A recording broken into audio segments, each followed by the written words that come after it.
What's up, world? Welcome to Amanda Plus One. It's your host, Amanda. And today, my plus one is a best selling author, a dating coach, a number one matchmaker who has been seen in places like Cosmopolitan, Bravo TV, Today's Show, Brides, Business Insider, Pop Sugar, Bustle, and so many more.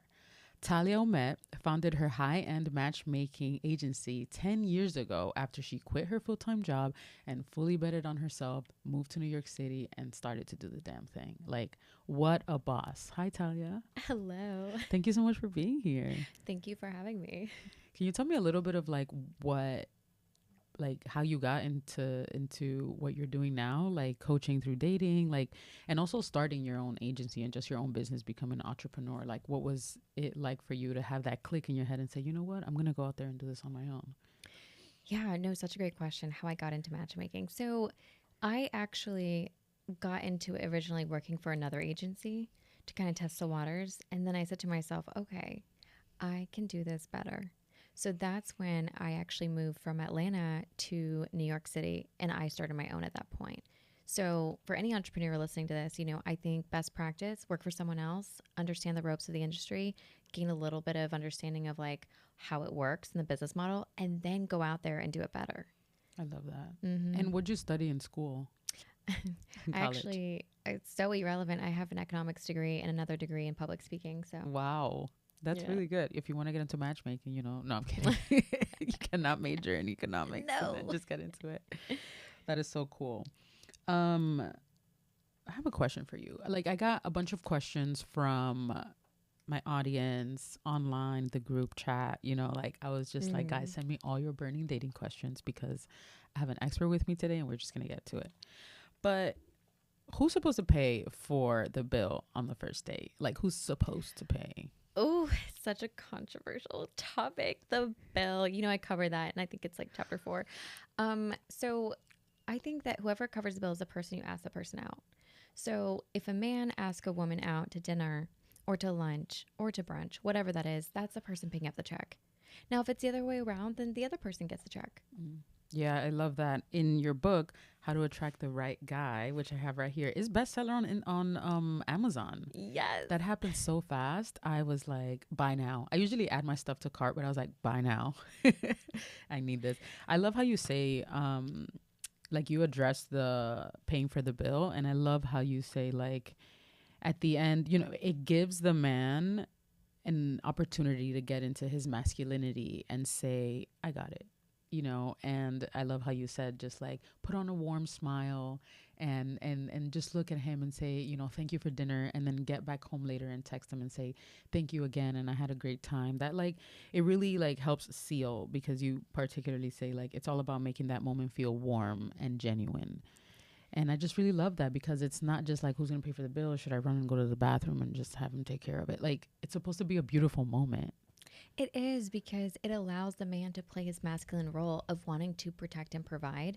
And he is here to provide you with food. And so we go back to, the caveman eras, right? Wherein the guy's hunting, brings back the food and provides. And so I think we have to go back to those times and remember that if someone is wanting to do something chivalrous, it's okay to offer. It's okay to say, do you want me to throw my card in? But then let him decline it, create that opportunity for him to step into his masculine energy.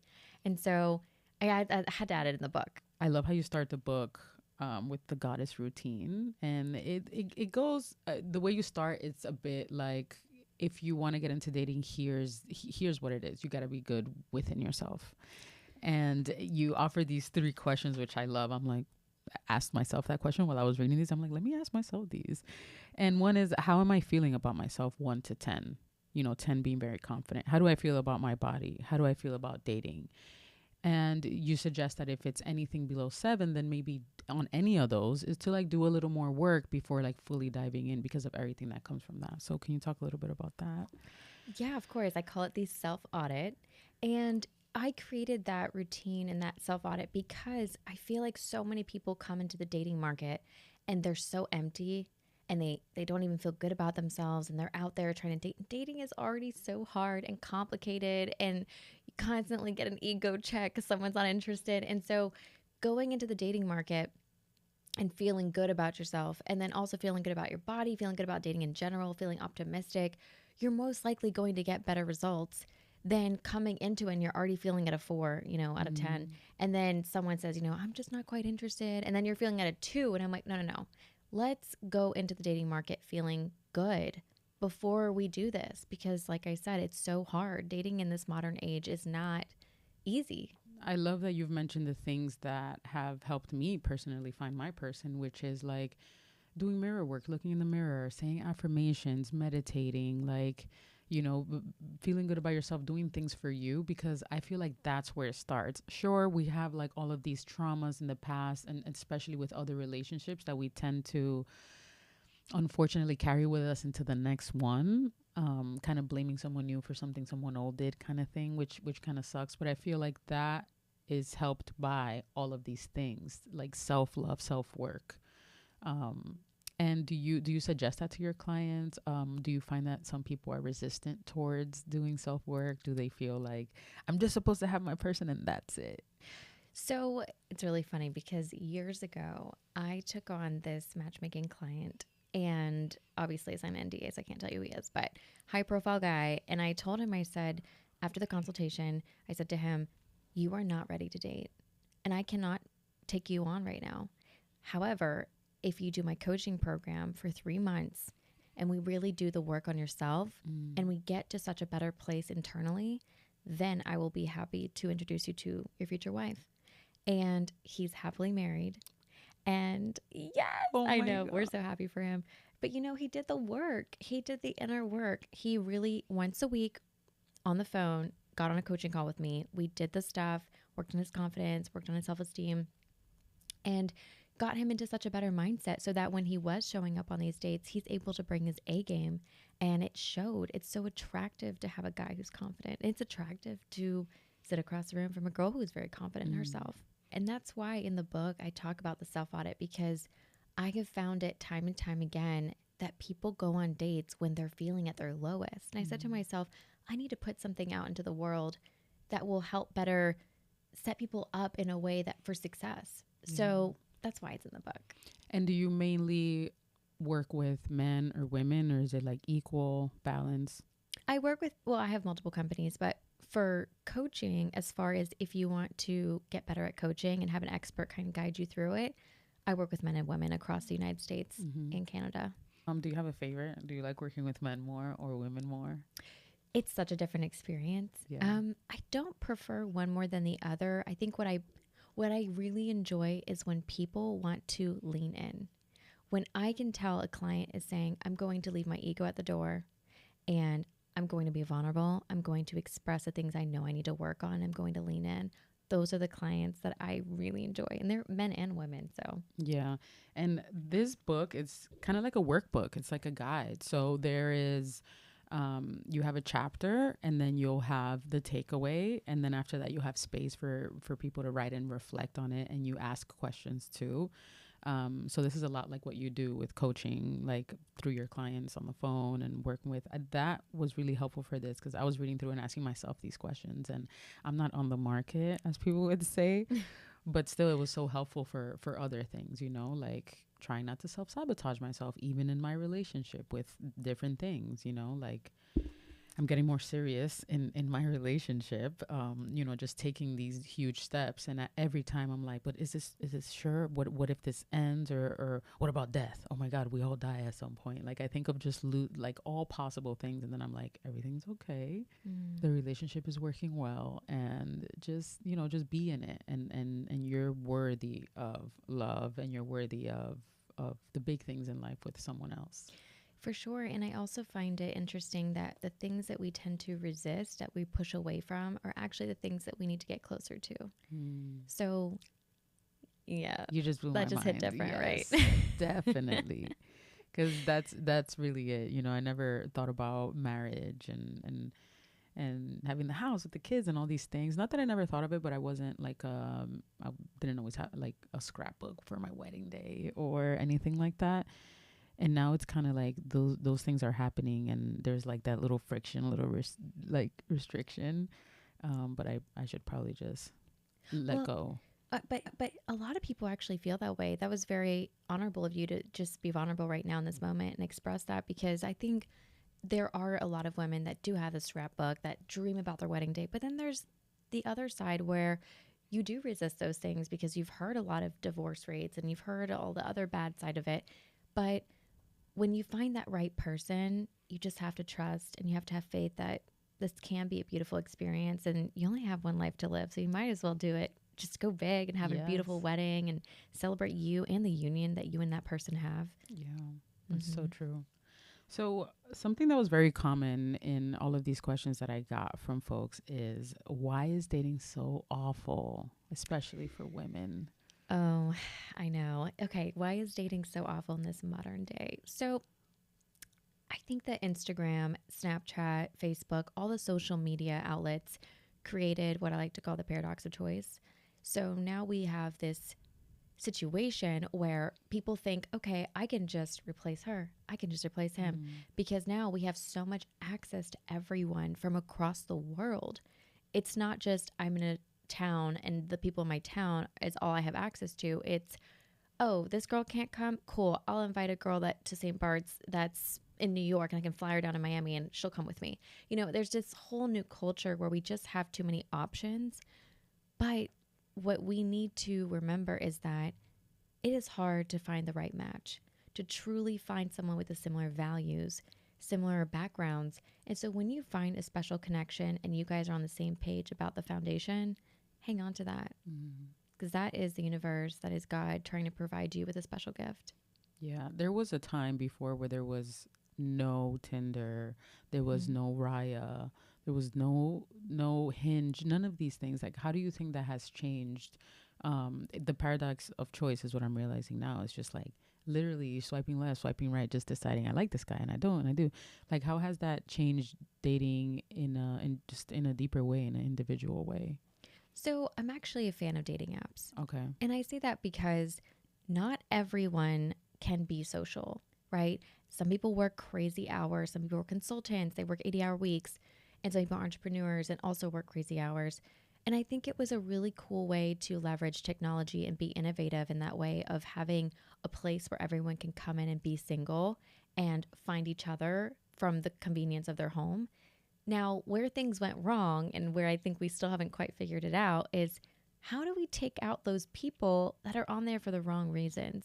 Because there are people that should not be in the dating space because they are fresh out of a relationship and they really just need a good therapist. Mm. So they should not be on Hinge and going on dates because they're not in the right headspace and they're not being honest with themselves. Hmm. So I like dating apps. I just think there's a piece of it missing on how we can vet the people out that should not and that are not ready to be dating. Yeah, I think a lot of it is like sex driven. I think some people maybe Mm. have a hard time finding that naturally, especially if they don't even, if they're introverts. They're not even trying to be in a place talking to someone, but somehow want that physical intimacy that we all know and love. And I think that has a bit to do with it. And one of the questions I got is, why are so many people leading with sex in dating?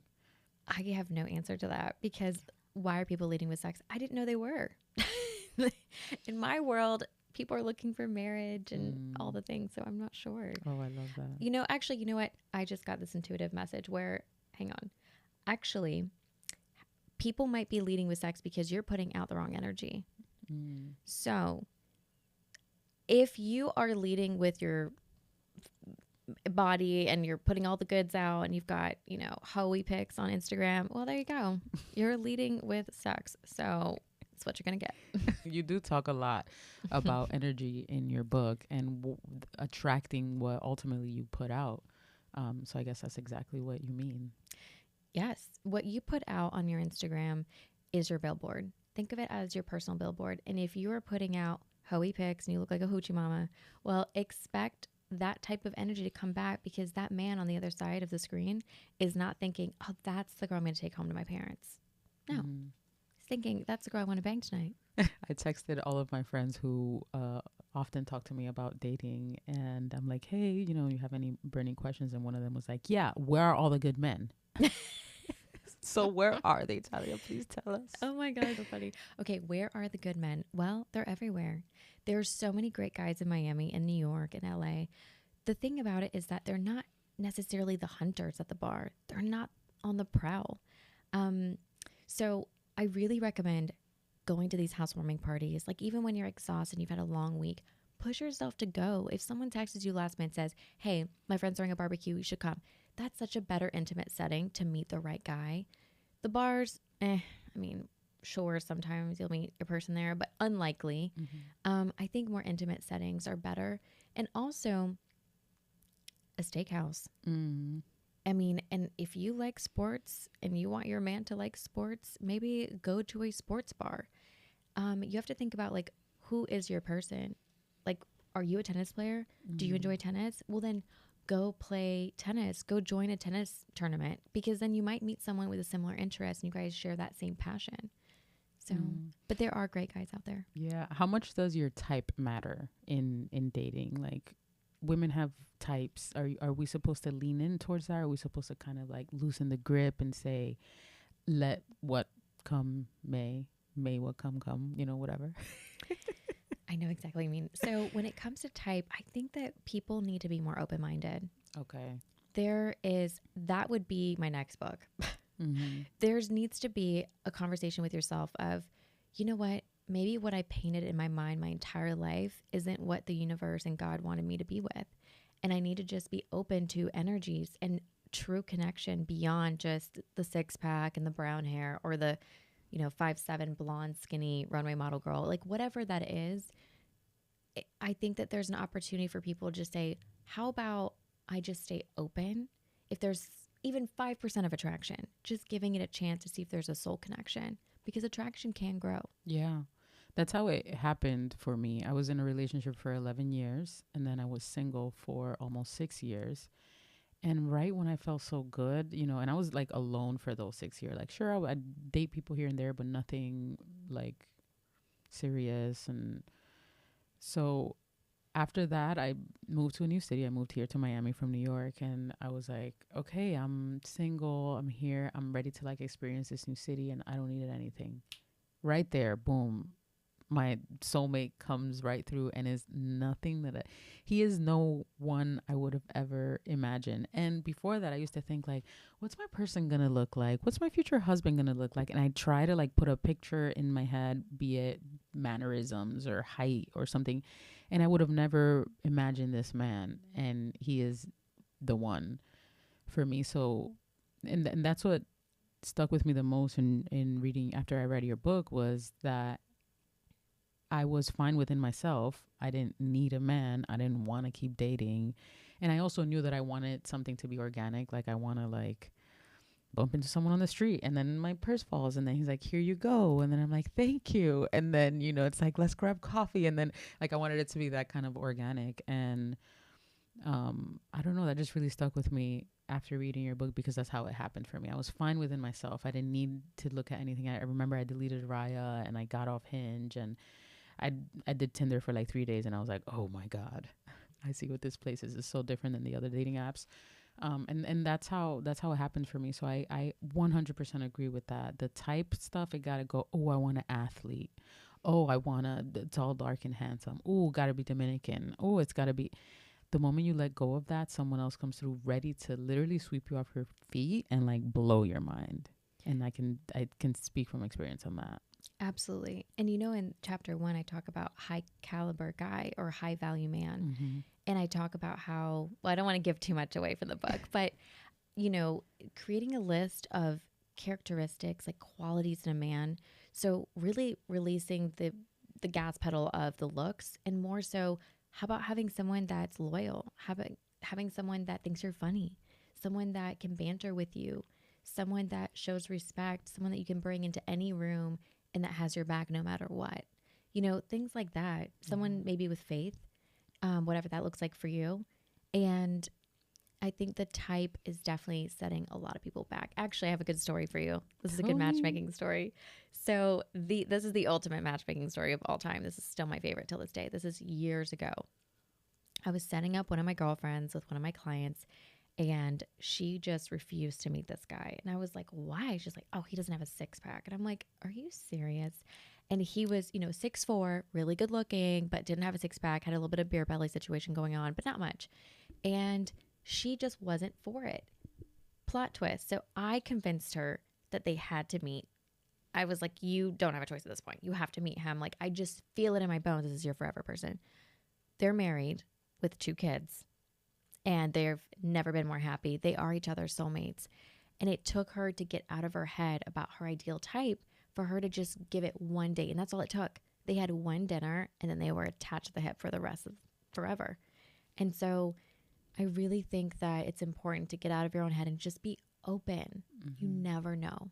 Yeah. But still follow your intuition. But still follow your intuition. Yes. Like the book says. Exactly. Yes. The intuition piece is very telling. Your nervous system will tell you if someone's right for you.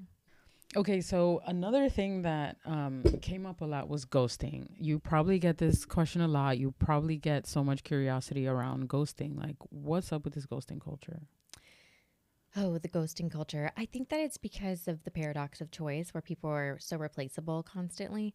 But, like I've said before, if you just stop that trend and you tell someone, hey, I'm just not feeling this and I really see us more as friends, that person might appreciate that text so much instead of the games and, ghosting and all that, that maybe they will take that concept and do it to that next person that maybe they won't be interested in. So we can finally break this system that we have going. How can you recognize a situationship and then how can you get out of it? Oh my gosh, this is chapter 7 in the book. Situationship. Well, if there's no commitment and you want commitment, that's a situationship. And you're sleeping together. True. That is a situationship. How to avoid a situationship? Well, just take the time to really get to know someone. If you're a listener right now and you're single and you're sleeping with someone on the second or third date or even first date, and that person hasn't said to you or signaled to you that they want monogamy, then you're kind of setting yourself up for failure. So just getting really clear about what are we doing here? Are you looking for something casual? Are you looking for a relationship? Are you looking to end up married at some point in your life? Okay, great. Have those conversations on date 1, 2, and 3. And it doesn't have to be a very stern conversation. Make it light and fun. I think people turn it into an interview and they get really serious. It's like, oh my gosh, let's all be humans here, Yeah. How relevant is someone's love language in finding someone? Someone's love language isn't that relevant. What's relevant is telling your partner your love language so that they can make adjustments, because not everyone is going to give love the way they receive it. So it's just about communicating that, hey, for me, words of affirmation is everything. And then that person can then say, okay, I'll work on that, Yeah. So communication is key through and through. Through and through. Turns out that's the way to go. Mm-hmm. One of my friends who's like super successful asked this question in particular. She said, highly successful women tend to have more difficult time dating. Is it because of intimidation? Is it because they don't want to settle? Like, what do you think? Where do you think is the friction with like highly successful women? Kind of close to like the high value men that you work with. It's a great question. So for very successful women, what I have found through years of data, right, that they're not playing into their feminine energy the way they used to. And the biggest thing is you have to turn off work mode. And I talk about this in chapter 2. You have to come home to you and your soft side, because the boss girl on a date isn't going to thrive on a date, because men want to play their masculine role and they want to be with a feminine woman. So you have to turn off and go back into your soft girl when you get on that date, and go back into you got to read the book. I can't give all the secrets away, but playing into your feminine, I think that's what women really struggle with that are, CEOs or CFOs or founders, entrepreneurs that are very, very successful. You've got to remember to turn that off when you're on a date. Yeah. We can be so tough. So tough. Especially going, like, if you have a date at 7 and you're like rushing from work and you don't finish work till 6, it's hard to detach even just in that 1 hour. So you might bring that energy over to a casual happy hour. And that alone could be a little hindering. No, for sure. But there's so many tools that you can do and things that you can do before you go on that date to shift that energy. Because even for myself, it's something I had to work on because I'm go, go, go throughout the entire day. It's like it never stops. But on date night, I show up in my feminine because I did the work. Like I actually did the meditation. I did what I need to do. I called my mom or my sister, whoever I needed to talk to get me back to that soft girl. And so there are ways to do it. It's all possible. So we all know what green flags and red flags are, but is there a yellow flag? And if so, what is that? Yes, there are yellow flags. So, yellow flags are I just received a bit of information on a date and I'm not 100% sure if it resonates with me. I'm not sure if this is something I'm okay with. So, I'm going to table that as get more information later. So, for example, if someone says that they're Jewish and you are not Jewish and you are not okay with converting, that is a yellow flag. Let's come back to this or talk about it right away and just be like, well, hold on. Do you have to marry Jewish? Is that something that's important to you and your family and to raise your kids? You know, yellow flags are just cautionary. Like, let's make sure we come back to this because we need to make sure we're on the same page. I love that. Mm-hmm. That's like applying a little studying into dating, It's putting the the extra study thought. flag. That's what that is. Yeah. Mm-hmm. What are some good questions for a first date that can help you get to know the man or the woman or the person better? Ooh, that's a tough question. What's a good first date question? How about something like, if I got to know, if I got to speak to your best friend, what would he or she say about you? It's one of my questions in my matchmaking consultation. I always say, who's your best friend? And the guy goes, Jimmy. And I'm like, okay, what would Jimmy say about you if I had a conversation with Jimmy right now? How would he describe you? How early is too early to ask about personal finance while dating, specifically like debt? Mm. I say have that conversation within the first 6 months. Okay. For sure. Yeah. Because at the end of the day, finances are the first reason why people end up divorcing. So if knowing that data piece, why wouldn't you get clear about finances? I say ask within the first 6 months. If that feels really early for you, then fine, do it within the year. Some people are now navigating the dating process for their parents, for like their elderly parents. This is a quite a specific question that I got from someone in the audience, but are there any tips for that? And like some people out there seem to particularly have a hard time navigating their straight dads, like putting them on dating sites, but then putting the age limits on like, 40 to 60 when they're like 80, for example. So like any tips on that or any thoughts? This isn't my wheelhouse. However, if I were to create, let's just say my parents got divorced, God forbid, that's just awful. You know what? Delete. But the first thing I would do is make sure that their profile really represents them in the best way. So my dad being a huge dog lover, I would make sure there's a picture of our dog. And so like it's attracting that right person that also loves animals. You know, I think it's important to, if you have a parent that's very active, like a tennis player, make sure they have a picture of them being active because that's going to put out the right billboard. Yeah. Mm-hmm.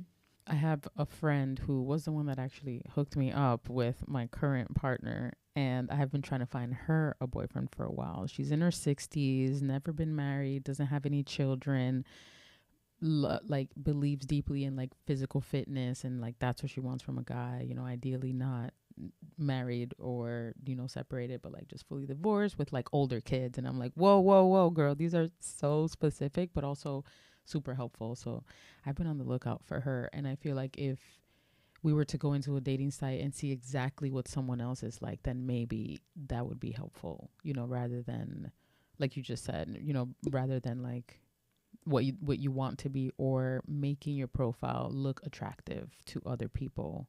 Well, you just want your profile, whether it's Hinge or eHarmony or Match.com or, Raya, you just want to make sure that your profile represents you. So if you are not a big drinker and you have a lot of pictures of you holding a glass of wine, just remember that that person doesn't know you. So they will associate you as a huge wine connoisseur or drinker. So make sure you're putting out the pictures that represent you in the best way possible. And if you're super active, put that out there. And if you're really into coffee and that's your thing, you go to all these different places, put a picture of you at a coffee shop drinking your coffee. It doesn't have to be super complicated, but just make sure that it represents you in the best way. Yeah, I think that all around would make dating apps so much better because the culture out there around dating apps is terrible.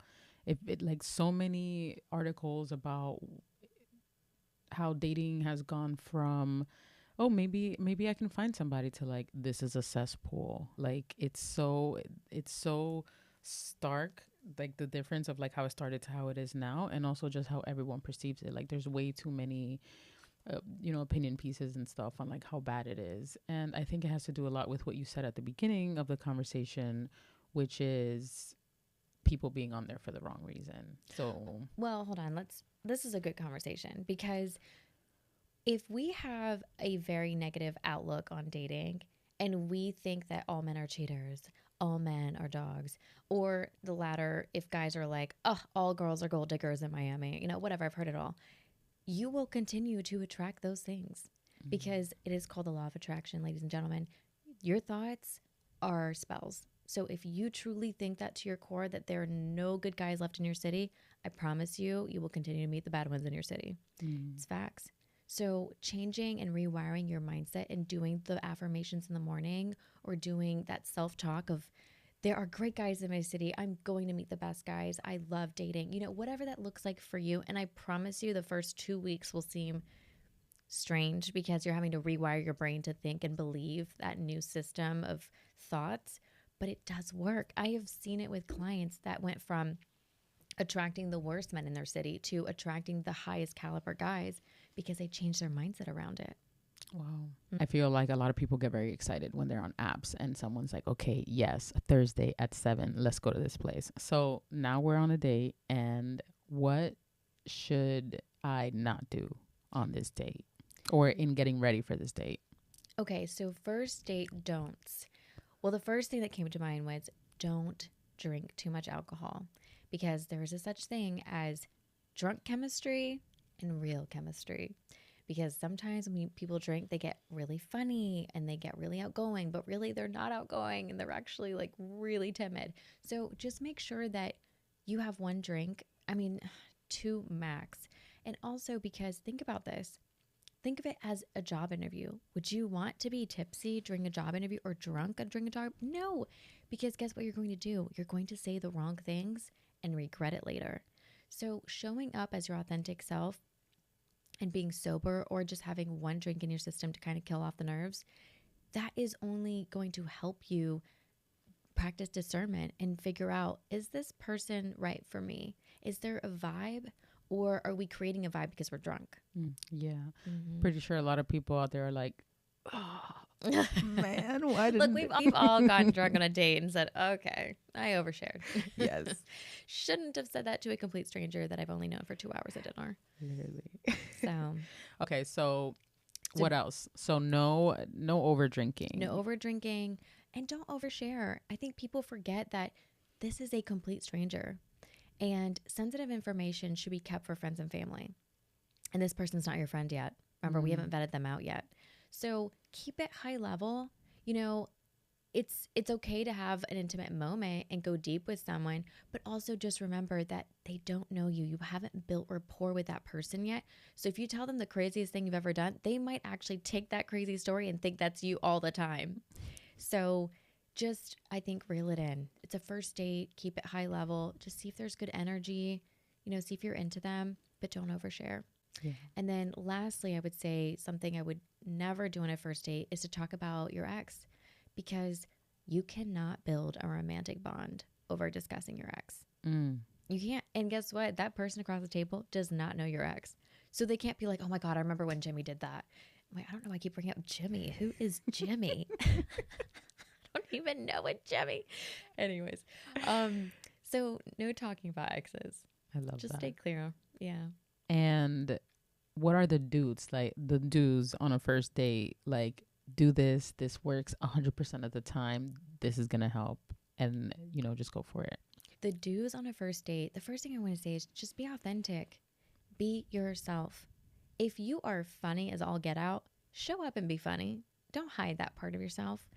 If you are truly a creative, and that's a big part of who you are, show up as a creative, be authentic, because pretending to be someone you're not, that person is going to fall in love with the person that you're not. And then eventually you're gonna have to be like, just kidding, I'm actually this like really ghetto person. And like, like, you know what I'm saying? Like, you just show up as you, and the right person is going to love you for you and all of your quirks.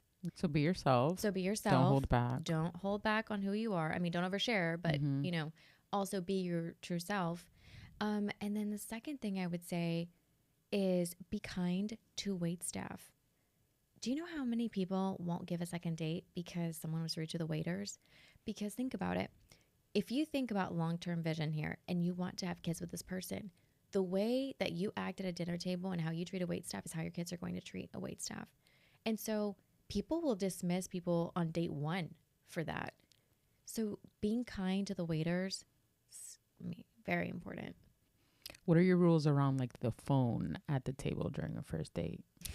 I love how you're getting this straight out of the book. I love it. Okay, we're giving all the juice today. So the book talks about being present and how we're not taking boomerangs, we're not taking pictures of our food.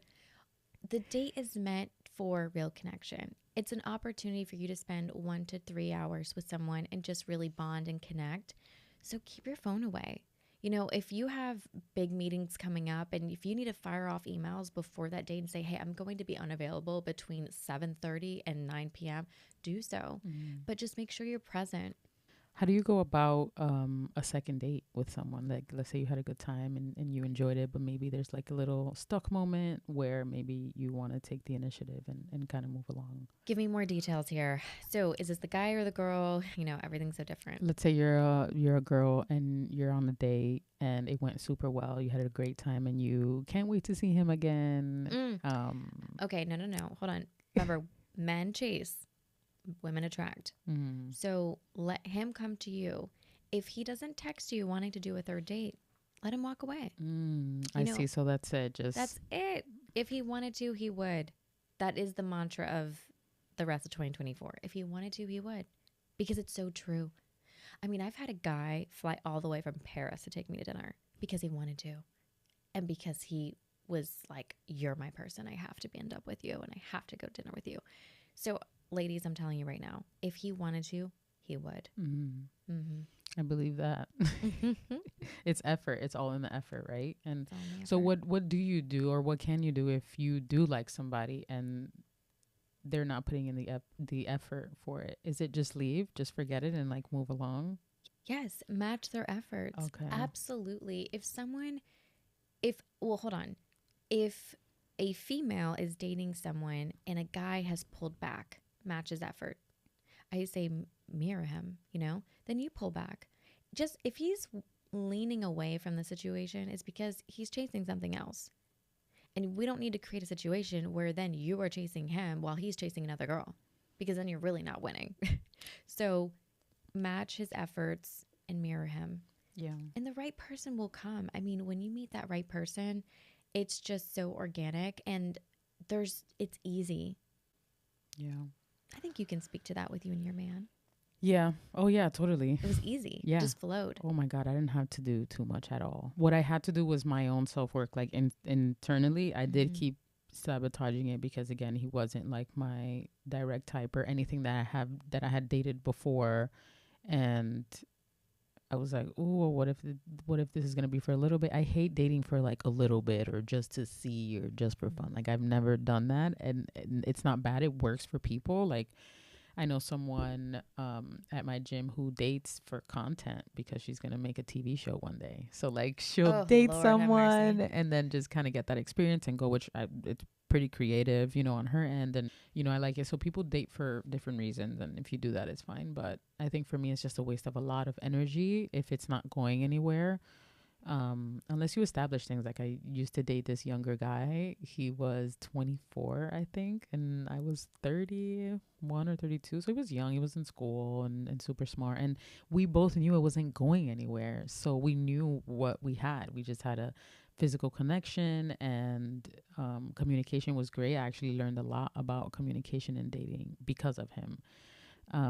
So when things have their purpose, I'm kind of better in that space rather than like, oh, let's see. Or, yeah, we went on 2 dates. Let's see about, we'll go on a third one and then I'll see. I'm a very, like, from the first date, I just know right away.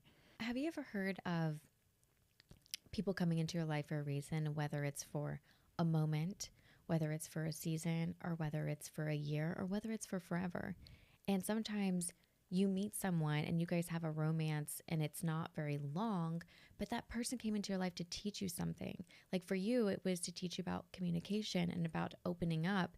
And that got you prepared for when your man came into town. He was like, you were ready for him. And Yes. you had to go through that to get to this place of openness for your person to come in. So I do think it's a beautiful thing that sometimes, sometimes it's not your forever person, but there's a reason for that union. I also think it's okay to just go on dates and meet people and weed out the bad stuff and get a better idea and a better look at the type of person that you want, whether your ideal woman, your ideal man.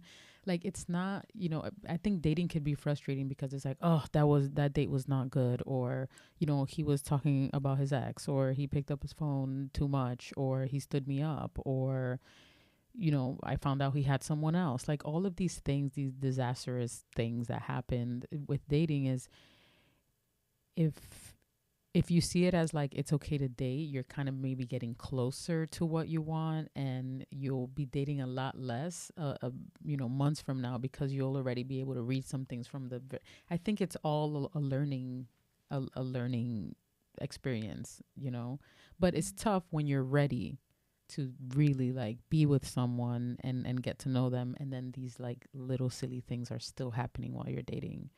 And I think that's why I wanted to chat with you today and get ideas and tips and outlooks and stories, because there are people that are ready to find their people and some who are not, but we also don't know what exactly they want because they're not communicating. Well, and I want to go back to this because I've heard this time and time again when I'm coaching my female clients. When a guy tells you his intention, or when a guy tells you, I'm not looking for anything serious, or I'm not really looking right now, I'm not rushing anything, these are all red flags. These are not yellow flags, ladies and gentlemen. These are red. This means I am not in a good headspace, or it means I am not looking because I'm going through my thing, or because you don't know what's going on in their life. Maybe he's trying to sell his company and he's got 100 things on his shoulders right now and a lot of pressure, right? So when someone tells you believe them the first time, it is such a rare case when someone says, I'm not ready, I'm not ready, I'm not trying to rush anything, and then they completely change their mind within a week. That is part of the 0.001%. So setting yourself up for success, you want to hear green flags like, I'm ready to find my person. I've built an empire and now I'm ready to share that with someone. So I am very intentional about dating because I would love to get married. These are all green flags. Move forward. So yeah, believe them the first time. Yeah. We've all had to learn the hard way. Yeah. So. Some men out there would say like, I just want to be friends. There's not going to be anything serious. And I think, the woman would think like, okay, no problem, but he'll fall in love with me, so I'll keep going. And it's like, no, they're saying that for a reason. We just don't know what that reason is yet. But chances are that's it, the zone, the friend zone.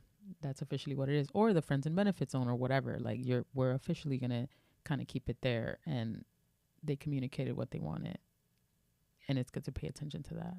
We're recording with that. You're right. For sure. And I don't know what it is about, and it's men and women, where they think it's a challenge, like, ooh, challenge accepted. They're not looking for anything serious. I'm going to change their mind. It's like, no. Mm-hmm. This is your opportunity to walk away and to find someone else that is looking for the same thing as you, because you don't want to pour your energy into something that will not yield any results back, knowing that from day one. Yeah. Mm-hmm. Dating is it's so tricky. It's so hard. Yeah, but it's complicated. Clearly coming into it knowing what you want is key. It's half the battle. Yeah. Because if not, it's like trying to finding a missing person without a description. Yeah. Getting really clear on what you want without having too strict of a type, but getting clear on what you want will help you get through dating the easiest way possible. Yeah. What is the number one mistake that men make when they're dating? The number one mistake that men make when dating is definitely oversharing about their job, talking too much about their accomplishments, about their job. And, I think it's nice to know that someone's accomplished and successful, but it's another thing to just sit here and you're like, okay, I get it. You've been promoted 17 times and you're now the CEO. And it's like, okay, I don't need to know every award you've won. So definitely just reeling it in on the job accomplishments. And for women, what's the number one mistake women make when dating? The number one mistake women make when it comes to dating is oversharing. Mm. Women, we tend to connect on that. That's how we make our girl bonds. We like overshare, we're vulnerable, and we're like, oh my gosh, we're going to trauma bond together. But on a first date, don't overshare. That is the biggest mistake women make. Yes, they don't need to know all the things on a first date. It's okay to have a little bit of mystery. For men and women, it's okay to have a little bit of mystery. It's okay for the guy to go home and say, wow, there's just so much more I want to know about her, you know? Yeah. It's it reminds me of times past where people say, so tell me a little bit about yourself. And I was like, well, I was born in the Dominican Republic, and then when I was 2, it's like, when do you start? Like, when they tell you, tell me a little bit about yourself. It's like, where, I remember wondering, like, where do I start? Do I start from when I was younger? I really want this person to understand what kind of person I am, or that I am like this. Like, where do I start? Do I just say like where I work and my favorite cuisine and color, or like, so much? That's such a tough question. Yeah. Because it's, to your point, where do you start?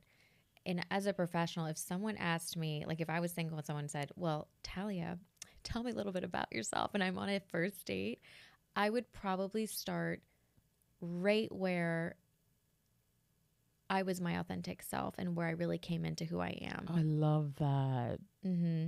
Because we're constantly working on ourselves. And I feel like we feel the shifts in our life when there's been a major shift, or when we've released something big, or when we've entered a beautiful space or something. We feel that, and our life then becomes everything before that moment and everything after that moment. Like, that moment is just so marking of it. Like, it's so telling. So I love that. Like, start from right now too, and maybe work backwards, right? Like, yeah. He doesn't need to know all the things from your past. Not yet, Not we'll yet. get there. Maybe date 4. Let's just get past date 1. Leave some stuff for pillow talk or something. In your book, you also advise against sleeping on the first date, sleeping together on the first dates. Yes, because having sex with someone is also exchanging energies, and so it's really good practice to get to know someone first and spend hours with them, really get to know them, and then decide, do I want to take on their energy? Because that's what happens when you have sex. You take their energy and they take yours. So really just getting to know someone and building that foundation first. And guess what? The sex is always better that way, because then you're so connected and you have such a strong bond that then the sex is even better. Than having sex with a complete stranger. And it's also, we like to think that we don't get very emotionally involved when we sleep with someone as women, but the truth is that we do. We like to think we don't, but then it happens, and then the communication starts failing, and then it's like, I don't know what happened, and just all of these things, and we're kind of left in the air a little bit. Well, that's because when we have sex, we release oxytocin. It's a hormone that's a bonding hormone, and men don't release oxytocin when they have sex. So we create an attachment to that person. So beyond just energy exchange, now we also have hormones that they aren't dealing with. So more reason to just wait as long as you can. I think dating has also been frustrated from what I've recently been hearing from my girlfriends, because I feel like we're all so desperate. Like, single folks that are in the dating space are so desperate to like be accepted for who they are and be themselves. So they go on these first dates ready to like overshare, have a third glass of wine, and talk about the mother, the mother they love of theirs, and the shows that they're binge watching right now, and like ready to be silly and ready to like be funny and all these things. Like, well, if he doesn't accept me from this, then maybe he just doesn't like me. And I think a lot of your advice and your wheelhouse and the way that you work is a lot more polished because you're working with folks who are a little bit more ready. Maybe they know they want like to put a ring on someone that they're connected with. They're not afraid of commitment. They're not wanting to like, it's just about finding the right person, not doing the right things. They know kind of like what they want to do. But I feel like that's also just a disconnect from like what's happening in like these dating spaces and dating sites and all these things. Well, I want to share this with you. So, this had to be 8 months ago. I was single and I went on a date with this guy, and it was a first date. And he did everything he could possibly do wrong on the first date. And he said to me, famous last words, he said, I'm about to tell you all the worst things about myself so then you can just take it or leave it. And I said, no, don't do that. Please, for the sake of this, don't do that. He's like, no. You need to know all the bad and then you can decide. And I was like, no, that is not how this works. There are things that I don't need to know about you just yet. And he didn't listen, even though I literally told him not to. He told me every bad thing that's ever happened to him, all his traumas. And you know what? I felt so heavy when I got home. I had to grab some sage and like sage out his energy because I was like, this is heavy. There was no second date, by the way. But that is not how you date. That is not how you date. You want to lead with your best foot forward and just get to know someone on a friend, perhaps, level, and then work your way from there. Do you believe that there's a formula for finding compatibility, or is it more about like adapting to differences in relationship?